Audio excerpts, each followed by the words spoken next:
In Texas, there is no bigger community activity than high school football. Greg was one of the best players. The momentum he had is unlike most students ever experience. I got a text message with Greg Kelly's photo, and it just said, "Do you know this kid?" There was a crime committed, according to this 4-year-old boy. I just turned numb. Like, this can't be true, this can't be true. And that's when a second victim came forward. The jury found the defendant guilty. This trial was a sham. Everyone's saying you got the wrong guy. Mr. Kelly has lied. Did you take a lie detector test? Passed every question but one. We've been on this journey to figure out what the truth is, and it's proven difficult at every turn. Initially, I was pretty convinced of his innocence. Now I wouldn't be surprised either way.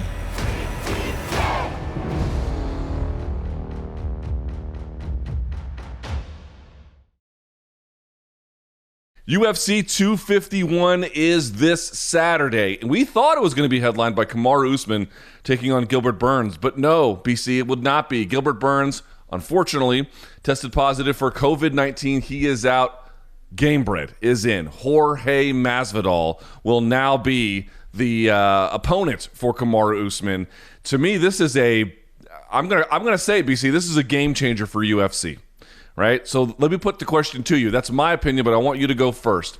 How much does the addition of Jorge Masvidal to this card change things for UFC 251? I don't think it's preposterous to say it's twice as big of a card right now in terms of the metrics that UFC would want, the casual fans' interest. I've seen so many boxing fans, for example, who maybe only follow the McGregors, the Rouseys when it comes to the big-name UFC people going, yep, Masvidal in the main event, I'm going to buy that. Look, this was an incredible pulling the rabbit out of the hat trick, whatever you want to call it, for Dana White and company. I just recently, Luke, have named Dana White my quarantine MVP, and I think that I was prophetic early on. He was a pariah in the beginning in some ways, but he did evolve over 4 months into nothing short of Robin Hood, because this is the International Fight Week weekend for UFC. This is the time that they have their annual Super Bowl card, puff things up, put 3 title fights on there. We've certainly seen that before, but to have a card that's already badass, to do it during such uncertain times where pro sports are having such a hard time getting out of the gate, and to upgrade it this dramatically on 6 days' notice to, I think for the first time at this level, Luke, the replacement fight is actually considerably better. And that's no disrespect to Gilbert Burns, who would have put up a hell of a fight with Usman. I still want to kind of know how that would have looked. But just from the pomp, the circumstances, storylines, the feel, the juice, right? Inject me right here. This fight card is being headlined by the fight that was supposed to happen storyline-wise. We need to find out if this 35-year-old rising star who's having almost a gangster Cinderella run here is championship material, right? Is he just BMF backyard? Hey, you had a nice 2019. Or is he the real deal? We're going to find that out on Saturday. So empty arenas be damned. UFC fighter pay issues be damned. I don't know if there was a bunch of money under the sand over there in the UAE that they found to be able to pay this. I don't care. We are getting a fantastic card on Saturday, Luke, and you can almost have the rest of that card. Give me Usman Masvidal. That's how big this feels when you ask me, what does this mean? How big of an upgrade is this? This is from, the basement to the penthouse, and I'm fired up. Possible to overstate how big this is. Jorge Masvidal is one of the company's biggest stars. I don't mean just on UFC 251. I mean of any card at Fight Island in the month of July. No one is even orbiting in the star power that Jorge Masvidal has. He is clearly the biggest star on this card, clearly the biggest star competing in Abu Dhabi the month of July. Honestly, one of the biggest stars that's going to compete this year if McGregor is going to continue to sit out, and so is John Jones. I know they competed in January and February, but going forward, if they continue to sit out, you could say this is the year of Jorge Masvidal, depending on how things go. It's really impossible to overstate how much this will change the fortunes of them on pay-per-view, and if they don't have a gate, here comes Jorge Masvidal to the rescue. Now, he said he didn't get exactly what he wanted, because remember, this was supposed to be his fight a long time ago, then it wasn't, then he became Burns, and then it circled back to him when Burns unfortunately got sick with COVID. Nevertheless, it's important to sort of take a lesson here. What can we infer from how Jorge Masvidal handled himself? Well, the thing is this. he took a really big risk, and it paid off because the UFC hit a bump in the road where they really needed him, and he was able to fill in on short notice. Is that something they're going to be able to do with John Jones? Is that something they're going to be able to do with Conor McGregor?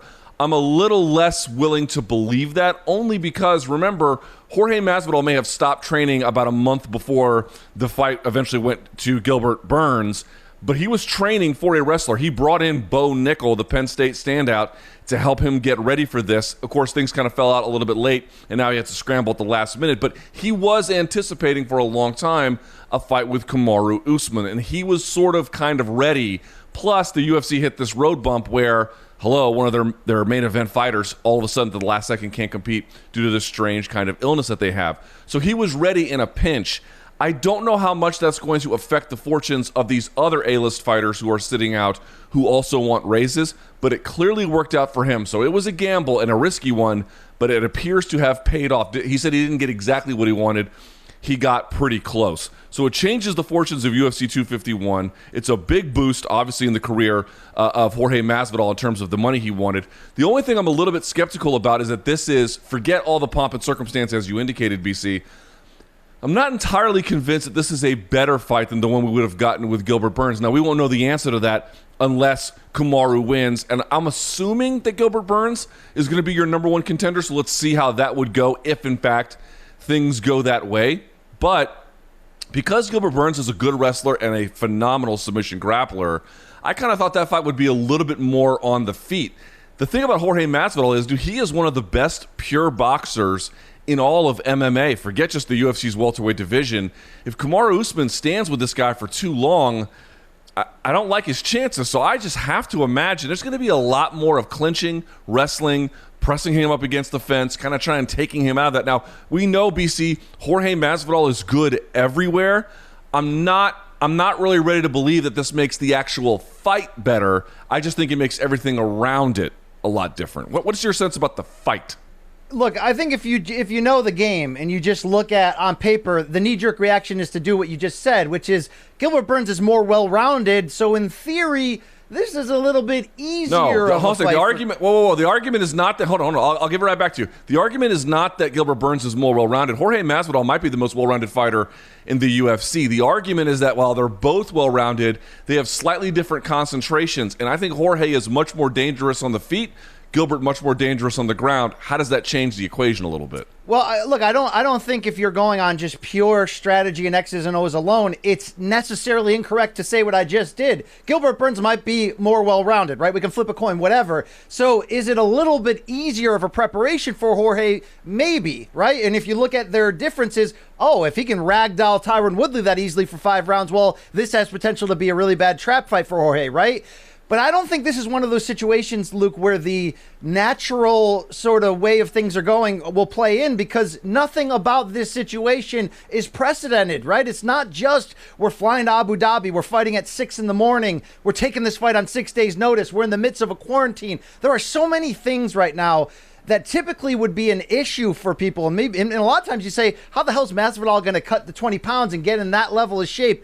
Here's the deal. He's one of those rare dudes that sort of thrives in the chaos. He's unflappable. He's used to the chaos. He's used to this kind of craziness, where not only is he on such a momentum run from last year, but he just outwitted the UFC, right? He just made a public stand and ended up winning in the end. They came to him. He has all the house money right now, that even though Usman is your rightful betting favorite, even though if you're going to bet with just your brain, you should pick him to win, I got bad feelings here for the champion in a lot of ways. And Luke, if I can pinpoint the one real reason, outside of just, Masvidal's really damn good, right? He reinvented himself. If you go back and watch those 3 fights last year, he's so explosive in different parts of the game, in close, different, good angles. He's got a lot of good stuff going on there.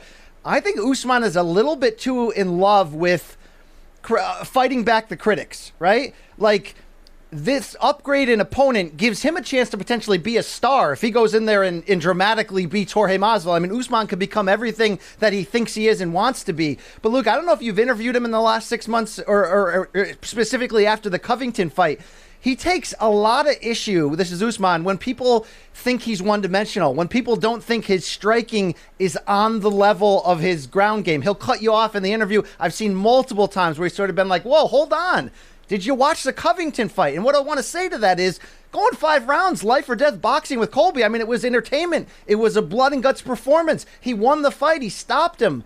But this ain't Colby. And I got a fear for Usman, Luke, that when you add in all the chaos, which I don't think will actually be an issue for Jorge, this is becoming a harder night at the office potentially for Usman.